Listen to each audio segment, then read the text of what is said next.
Hi everyone. This is going to be the first of three examples on solving systems of equations by elimination. I'm trying a different approach here. Hopefully you can see the screen pretty well and my writing.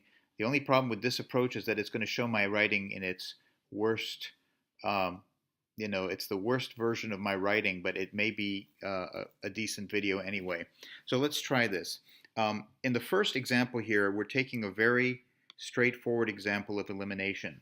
And even before I tell you how it works, I'm just going to demonstrate something to you. Remember, this is a system of equations, so it is two linear equations with two variables in it. And the only thing that you should remember is if you look at your notes for how to solve a system of equations by elimination, you want to make sure that your like terms are lined up. So you have your x's and your y's are lined up here vertically. Okay?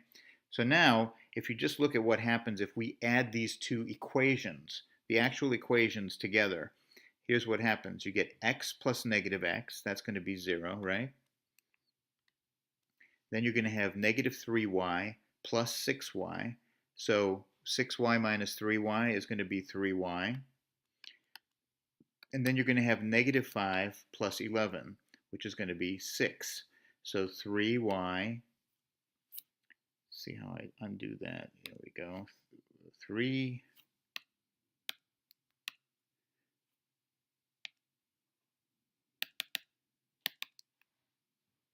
3y equals 6. So we divide both sides by 3 and we get y equals 2. Okay?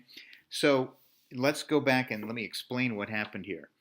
By adding these two equations, we were able to eliminate x, okay? Because the way the equations were given to us, the coefficients of x were 1 and negative 1. Remember, if there's no coefficient, no number in front of x, it's automatically a 1.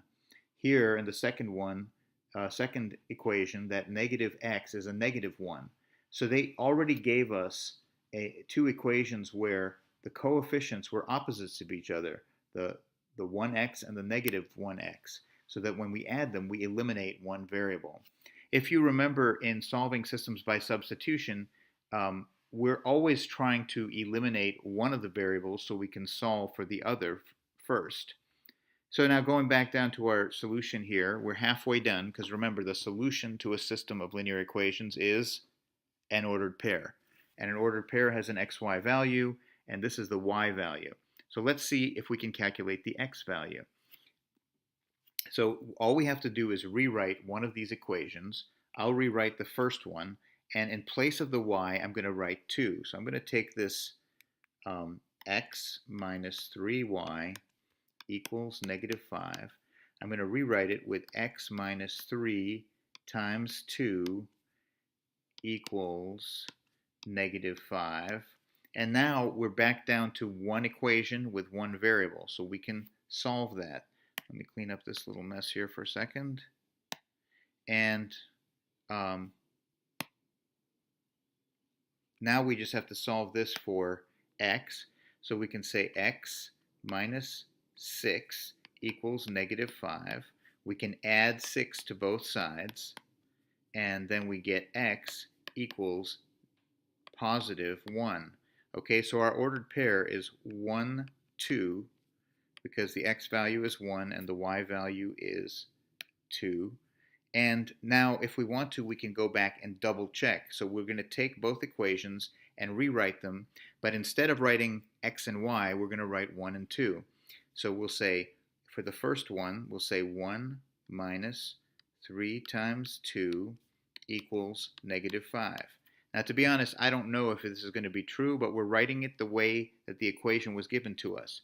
So we say 1 minus 6 equals negative 5, and I think you'll find that that is exactly true. So we have successfully solved, this solution works for the first equation. Now let's check the second equation.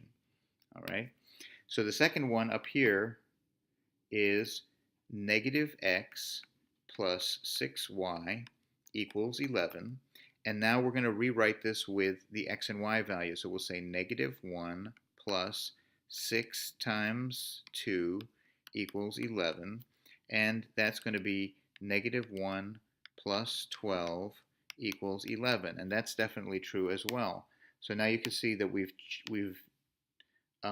proven, we've confirmed to ourselves that this ordered pair that we calculated is indeed a solution to both linear equations, and therefore it's a solution to the system. In our next video, I'm going to take a slightly more complicated example. Send me a message on Edmodo if you have any questions.